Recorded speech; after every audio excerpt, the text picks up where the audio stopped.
Welcome to our channel कैसर का class. Uttar Pradesh सिपाही भर्ती 2023-24 के लिए आवेदन की प्रक्रिया शुरू हो चुकी है। कैसे पूरा फॉर्म भरना है आपको ये जानकारी इस वीडियो में मिलेगी। कहीं पर भी आपको साइबर कैफ़े वगैरह पर जाने की आवश्यकता नहीं है। यदि आपने इस वीडियो को पूरा देख लिया तो आप खुद अपना फॉर्म बड़े ही आसानी से और सही तरीके से भर सकते हैं। बहुत बार देखा जाता है कि साइबर कैफ़े वाले कुछ भी उल्टा सीधा भर देते हैं, बाद में जिम्मेदारी पूरी आपकी हो जाती है। एक छोटी सी गलती आपकी नौकरी के लिए समस्या बन सकता है।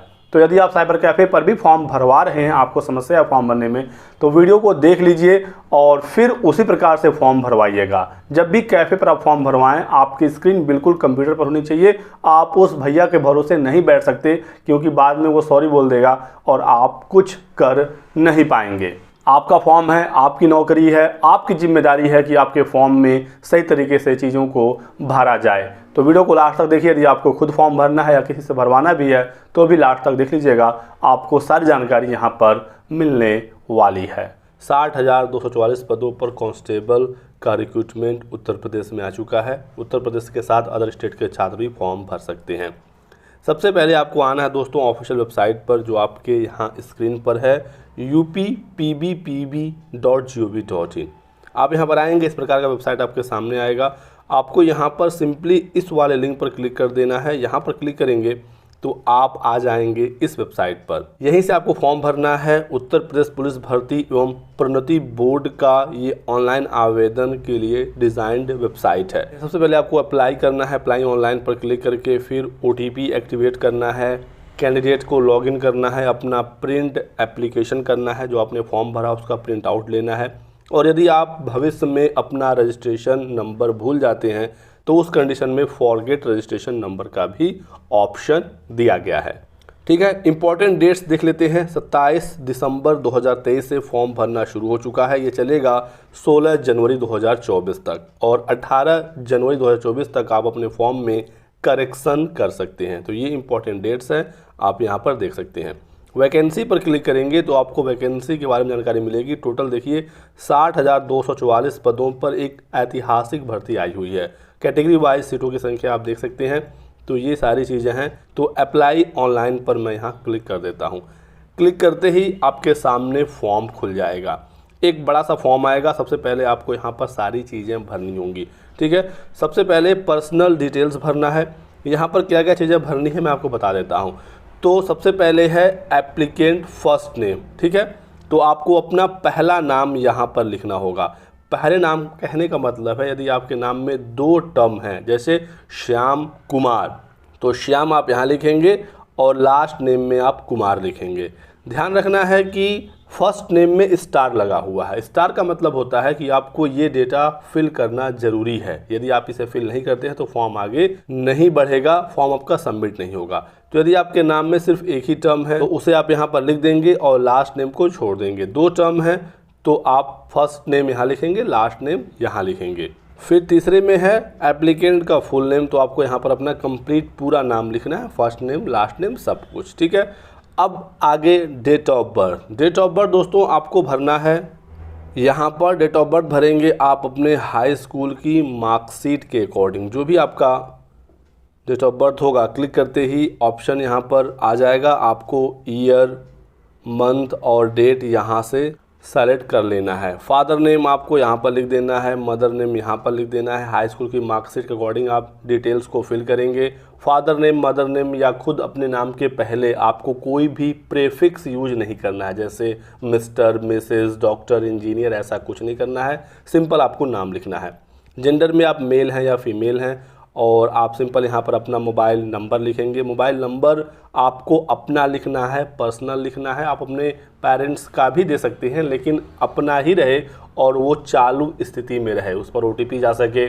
बाद में भी कोई भी जानकारी देनी होगी पुलिस भर्ती बोर्ड को तो इसी नंबर पर और ईमेल ID पर भेजा जाएगा। तो यदि आप कहीं दूसरे जगह साइबर कैफ़े पर फॉर्म भरवा रहे हैं तो ऐसे में भी आपको यहाँ पर अपना ही मोबाइल नंबर भरवाना है। यहाँ पर अपने मोबाइल नंबर को दोबारा से फिल करवाना है। ठीक है, आधार कार्ड का नंबर यहाँ आपको फिल करना है। आधार कार्ड का नंबर कंपलसरी नहीं है, क्योंकि यहाँ पर स्टार नहीं है, आप चाहें तो लिख सकते हैं। ठीक, ईमेल ID बिल्कुल कंपलसरी है। 2 बार आपको ईमेल ID अपनी सेम लिखनी होगी।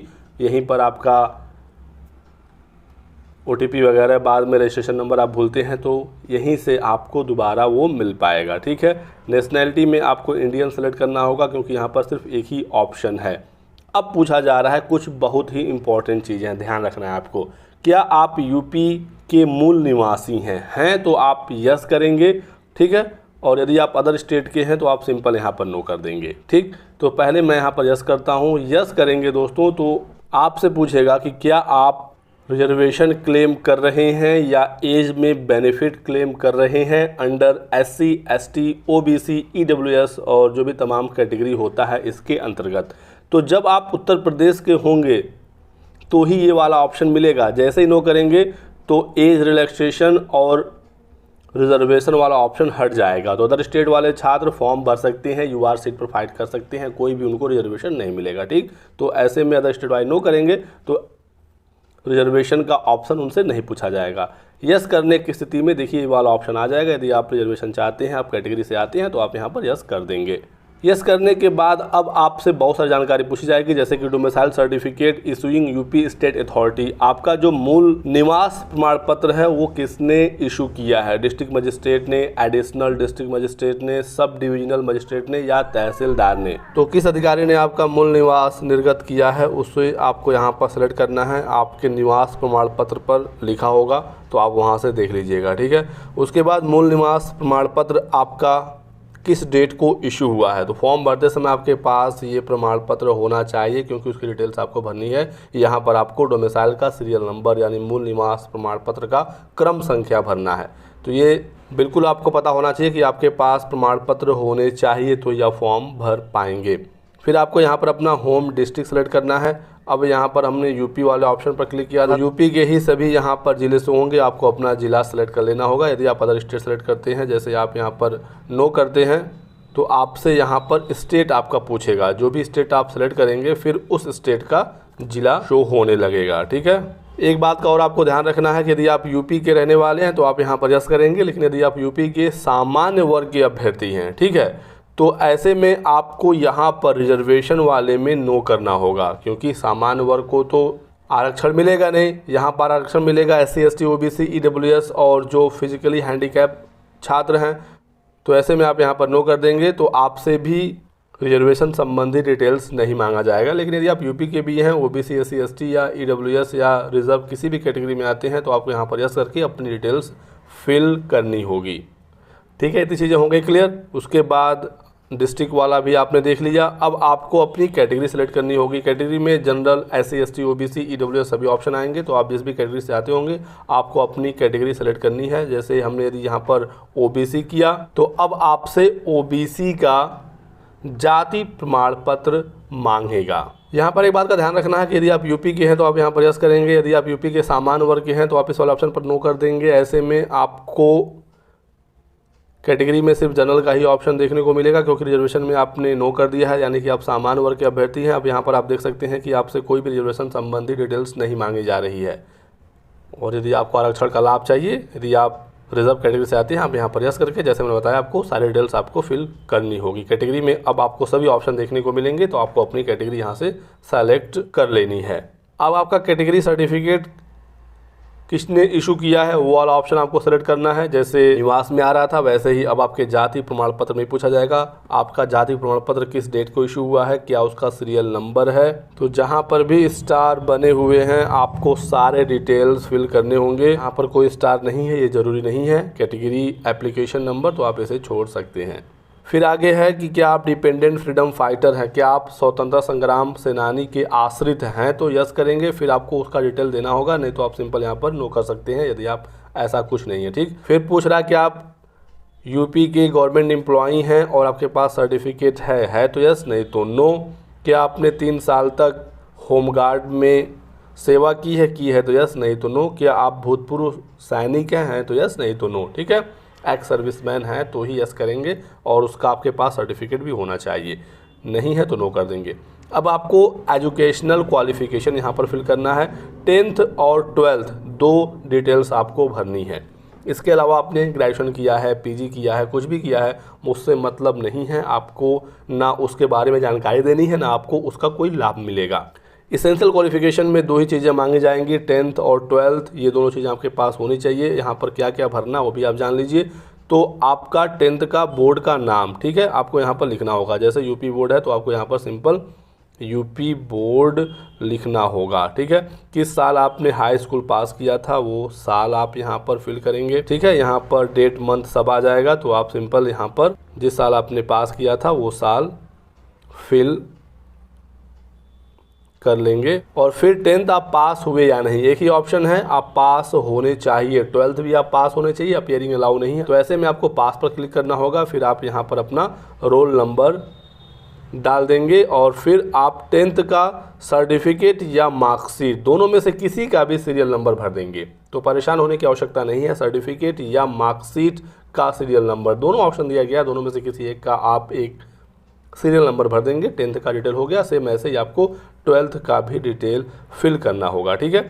तो ये बिल्कुल ज़रूरी क्वालिफिकेशन है 10th और 12th। इसके बाद कुछ प्रिफरेंशियल क्वालिफिकेशन भी है, यदि आपके पास है तो ठीक है, आप उसका डिटेल भर लीजिए, ये ज़रूरी नहीं है। प्रेफरेंशियल क्वालिफिकेशन तब काम आता है जब यदि आपका मार्क्स किसी के साथ मैच हो जाता है, बिल्कुल टाई हो जाता है, तो जिसके पास प्रेफरेंशियल क्वालिफिकेशन होगा उसको इसका लाभ मिल जाएगा, नहीं है तो कोई समस्या नहीं है। प्रेफरेंशियल में 3 चीज़ें हैं, आपके पास यदि नाइलिट या डोएक सोसाइटी से ओ लेवल का सर्टिफिकेट है तो यस करेंगे, और फिर आपको उसका पूरा डिटेल भी देना होगा, कहाँ से इशू हुआ, किस डेट को इशू हुआ, सीरियल नंबर आपके सर्टिफिकेट का, ठीक है। और आपको अपलोड भी करना होगा आगे चलकर फी पेमेंट के बाद, तो है तो यस करेंगे, नहीं तो नो कर देंगे। फिर ऐसे ही यदि आपने 2 साल तक कम से कम प्रादेशिक सेना में काम किया है तो यस करेंगे, नहीं तो नो कर देंगे। आपके पास यदि एनसीसी का बी सर्टिफिकेट है तो यस करेंगे, नहीं तो नो कर देंगे, ठीक है।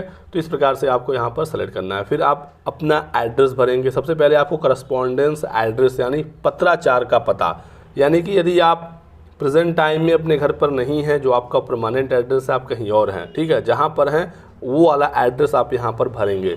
यानी कि यदि पुलिस भर्ती बोर्ड आपके पास कोई लेटर भेजे, कोई पत्र भेजे, तो वो आपको मिलना चाहिए, वो वाला आपको एड्रेस यहाँ पर भरना होता है। बिल्कुल डिटेल में आप भरेंगे, तो बिल्कुल गांव, पोस्ट, जिला, थाना इस प्रकार से भरेंगे। शहर में रहते हैं तो मोहल्ला वगैरह इस प्रकार से आपको भरना है। स्टेट में अपना राज्य सेलेक्ट करेंगे, जिस भी स्टेट से आप रहने वाले हैं, जिला सेलेक्ट करेंगे और अपना पिन कोड डालेंगे। ये तो हो गया आपका करस्पॉन्डेंस। उसके बाद देखिए अब आपको परमानेंट भरना है। परमानेंट जहाँ पर आपका परमानेंट निवास है, यानी कि आधार कार्ड पे जो आपका एड्रेस है वो आप यहाँ पर भरेंगे। यदि आपका दोनों सेम है, करस्पॉन्डेंस और प्रेजेंट, तो आप सिंपल यहाँ पर टिक मार्क लगा दीजिए, ऊपर वाला पूरा डेटा नीचे कॉपी हो जाएगा, ऑटोमेटिक, आपको दोबारा से भरने की आवश्यकता नहीं है। दोनों अलग अलग है तो अलग अलग आप फिल कर लीजिएगा, ठीक है।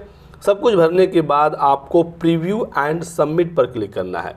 प्रीव्यू पर क्लिक करेंगे, सारा डेटा आपका यहाँ पर शो हो जाएगा, सब कुछ आपको एक बार देख लेना है, सब कुछ सही सही यदि है, फिर सबसे लास्ट में आपको घोषणा पर सारे टर्म्स को सेलेक्ट करना होगा कि हमने सब कुछ पढ़ लिया है, मैं इस पोस्ट के एलिजिबल हूँ। सब पर टिक करने के बाद आपको लास्ट में ये वाला जो कैप्चा कोड हो रहा है यहाँ पर फिल करना है, ठीक है। और यदि आप इसमें कुछ एडिट करना चाहते हैं तो आप यहाँ पर क्लिक करके एडिट कर सकते हैं। सब कुछ सही सही है तो आप सबमिट एंड नेक्स्ट पर क्लिक करेंगे, OTP एक्टिवेशन की तरफ आप बढ़ेंगे, ठीक। मैं यहाँ पर फाइनल क्लिक करता हूँ। इसके बाद दोस्तों नेक्स्ट पेज कुछ प्रकार से आएगा, आपका रजिस्ट्रेशन हो जाएगा, यहाँ पर आपका रजिस्ट्रेशन नंबर शो हो जाएगा, ठीक है, आपका यहाँ पर नाम शो हो जाएगा।